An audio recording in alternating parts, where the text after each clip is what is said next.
శ్రీ గురుభ్యో నమః. ఈ సంవత్సరం ప్రధానంగా 2 గ్రహణాలు మన భారతదేశంలో గోచరిస్తూ వస్తున్నాయి. అంటే యద్యపి ప్రతి అమావాస్య ప్రతి పౌర్ణిమకు ప్రపంచంలో ఎక్కడనో ఒక చోట గ్రహణం అనేది సంభవిస్తూ వస్తుంది అనేది పెద్దల మాట. కానీ ఎప్పుడైతే గ్రహణము మనమున్న ప్రాంతంలో గోచరిస్తుందో, కంటికి కనపడుతుందో, అప్పుడు మాత్రమే దాన్ని ఆచరణ అనేది చేస్తూ రావాలి.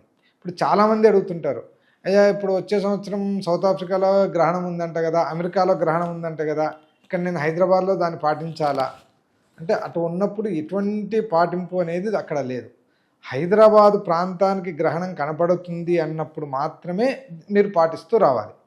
ఈ విశ్వావసనామ సంవత్సరంలో భాద్రపద శుక్ల పౌర్ణిమ అంటే 7/9/2025 రోజున శతభిష నక్షత్రంలో మనకు గ్రహణం అనేది చంద్రగ్రహణం ఏర్పడుతూ వస్తుంది.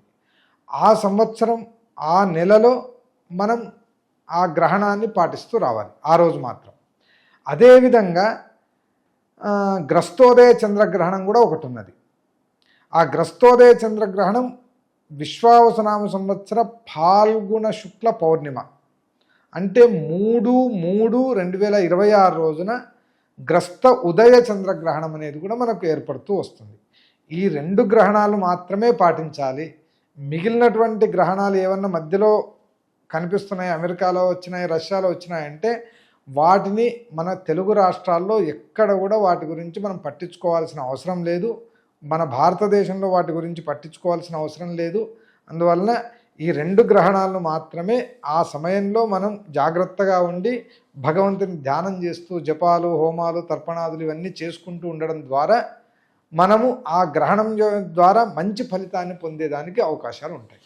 ఈ సంవత్సరం కర్కాటక రాశి వారికి భాగ్యస్థానంలో సంవత్సర ఆది నుంచి కూడా శని సంచారం కలుగుతూ వస్తుంది.